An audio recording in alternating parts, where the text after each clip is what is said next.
Now, I hope our next speaker, Marcus Gillezeau, wouldn't object to me introducing him as the granddaddy of transmedia in Australia, of the very young world of transmedia in Australia. Marcus is an Emmy-winning producer of transmedia storytelling, and he's here to tell us about his past projects and his exciting future projects. So please welcome Marcus Gillezeau.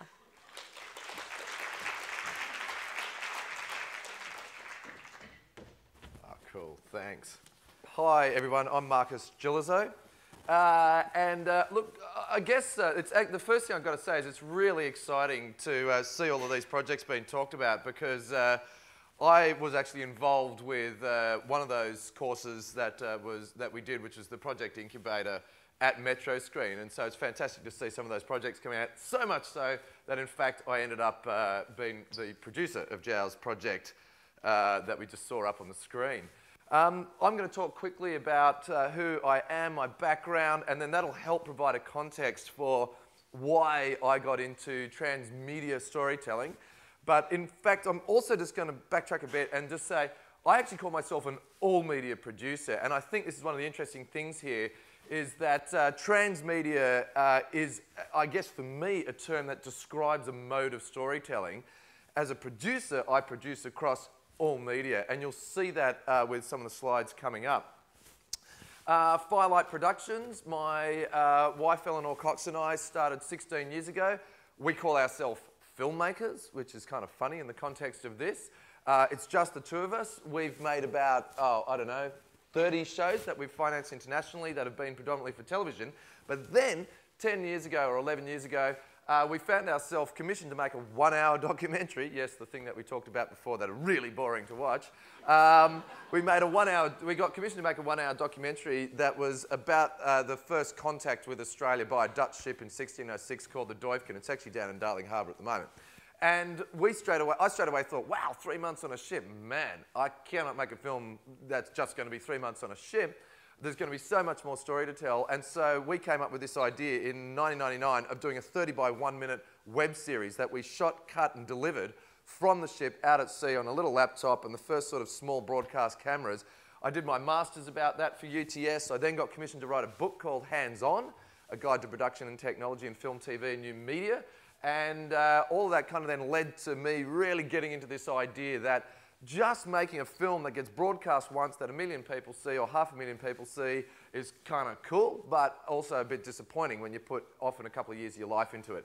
So fast forward to 2003 at this point, we came up with an idea for another show, a drama, that ended up becoming Scorched, which was an all-media drama that we did with Channel 9. Now, it was a one-off telemovie, and again, we thought, okay, you know, this is great, it's a one-off telemovie, but how do we get people to even know it's on when no one's actually watching the promos on TV because you fast forward through them or you just skip them because everybody skips the ads, or in fact, you're not watching television at all.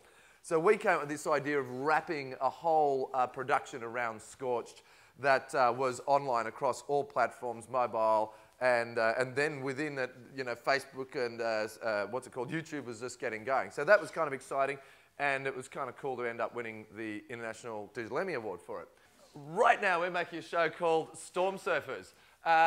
We've already made 2 episodes of Storm Surfers. The first one we did, we delivered 6 webisodes wrapped around it. We built a website. Now we're doing it as a...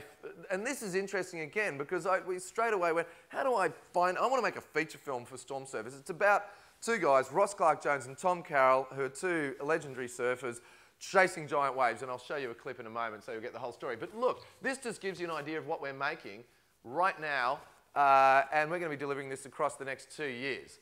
And what's interesting about that is that this will bring us through to the latter part of my talk about the notion of transmedia storytelling, adaptation, engagement, and so forth. Because one of the things we're not just taking the one show and just going, oh yeah, pick it up and plonk it from television into theatres and pick it up and plonk it onto a Blu-ray and chop it up into little bits and put it on the internet. It's much more sophisticated and complex than that.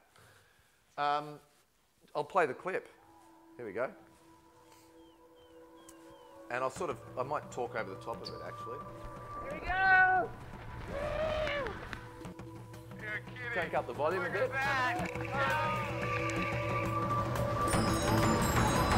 Woo!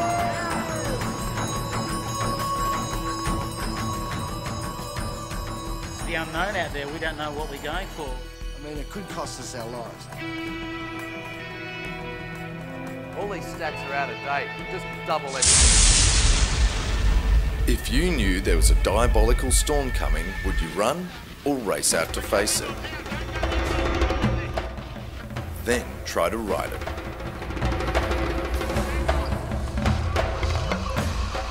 Australian big wave surfing legends, tow surfing pioneer Ross Clark-Jones, 2 times world champion Tom Carroll are on the hunt for the biggest waves in the world.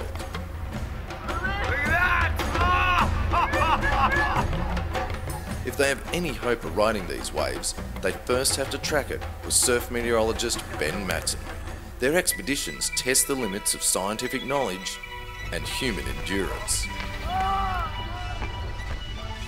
It was completely sort of No, that's mad. not what was happening. It was going this way, that way, and then that way. The Storm Surfers TV series has been delivered across TV through Discovery Channel, online and mobile, YouTube, blogs, Facebook, and most recently on the iPhone and iPad. Now, the Storm Surfers team is going 3D. The next mission is to hunt the biggest waves of the 2011 season. And this time you'll follow the journey of the movies, on your console and across all platforms as the team track and conquer Mother Nature. Looks like we're in for a bit of a bumpy ride. Yeah, that's Ross. Be part of the adventure, be part of the knowledge, experience the rush and discover what it takes to ride the power of the ocean in Storm Surfers. The shark shot was the clincher. I took that out to market, and every time I'd screen it all over the world, raising the finance of the project, they go, "Oh, there's going to be sharks." I go, "Yep, there's going to be sharks." Come on, man. Surfers, sharks, big waves, you put it together, and of course, we had to write into the script the desert scene. Now, the reason I've showed that and why it's important is, it's all about story. We're taking that story, and it's such a simple story and one that everybody gets. Ultimately, the genre we're in is adventure, with a bit of pop science set in the world of big wave surfing. And so we're then leveraging that story across different platforms, and there's multiple narratives going on, including the narrative of us just making the show, because it's quite exciting to actually follow what Ross and Tom and Ben are doing, trying to predict waves and then trying to actually surf these waves like we did on Saturday, 25 foot down in Tasmania. Go onto our Facebook site. You can follow this stuff in kind of real time. It's pretty fun. So it's just Storm Surf. It's easy to find.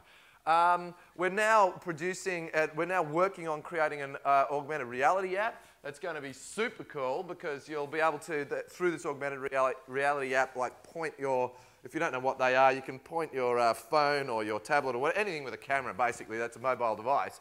And it'll superimpose over the environment that you're in this globe, and then you'll be able to spin the globe physically with your hand, hit particular parts of the map, and then bring up a whole bunch of content, video, and text and stories and engage and so forth. Then also, I thought I'd then talk about another project that we're doing because I'll be able to leave you with a really fun video that'll really get you thinking. And this is just another project we did, Rocket Compulsion. It's this crazy story about this guy, David Mayman, who wanted to fly a rocket belt, you know, like LA Olympics, Lost in Space kind of thing. And again, this is right from the beginning. I just straight away went, this is perfect for a game. And we've actually produced one. So if you've got an iPhone or an iPad, download Rocket Compulsion because I'll get 2 cents. And that'll be fantastic. And it's very important because, you know, it's the one time I can't be pirated. And actually, you'll probably work out how to crack it now and post the link. But look, you'll see here, this is just normal for us. We just go, what are we making here? We're making all of this kind of stuff. And right from the beginning, we acquire the assets, we think it through. And also what it means, I'm able to raise about another 25 to 30% on top of a standard television budget. Here's some screenshots from the game. As you can see, it's really cute. It makes heaps of sense. He tried to fly across Sydney Harbour. There's Sydney Harbour up there, and you've got thrust, and you just tilt it, and you fly, and then you've got to kind of achieve certain little things as you go. What's this all about? I'm going to be sweet, man. I've got 40 seconds, and I've got 3 minutes left, so you'll be fine. Okay, it's about adaptation of story in the same way that you take a novel or a book, a factual book, and you adapt it, as we know for movies. It's about adaptations. All it is now is that we're taking that story and we're adapting it into little webisodes, or adapting it into an augmented reality app, or adapting it into something that you'll experience and engage with on the internet. And that's what this part of the idea is. Lots of you will think, oh, you know, I couldn't be bothered, or I'm never going to go there, and lots of the audience out there say it. And then the funniest thing is with my parents, who are your classic kind of, you know, ABC viewing, 70-year-old educated, blah, blah, blah. Oh, you know, I don't know. And then you start to actually watch how they're using the computer, and of course they've bought an iPad. They're engaging all the time. They just don't even realise it. We've got to reach our audiences beyond the television and beyond the big screen. And that's done through networks. And those networks are the thing that are critical to this, building those networks. And that, of course, just takes time. And this is something that's important too, is you don't find an audience across all media instantly in the way you can with television. Just guarantee you're going to get 1 million people by bludgeoning them into watching your show. You actually have to work at it, and you've got to encourage them, and you've got to convince them to come in and experience that story and engage with the story. We just did it as a show for Discovery. The game's available, as you know, but of course, you've got to do something bigger and better every time you make a show, and so this is the next one. Thanks everyone. Yes, I am insane. Yes, that is an insane project. We tried to fly across Sydney Harbour. You've got to volunteer. What should we try and fly across with the jetpack? Something iconic in Australia. Any suggestions? What? Ayers Rock, yeah, it's Uluru. At least we won't walk on it because we're not meant to. All right, thanks everyone. I do encourage you, if any of you have got a great idea, Metro Screen is an awesome place to call up, because it's a place that actually can do what it did for these guys, which is create real projects. So please do. Okay, thanks everyone.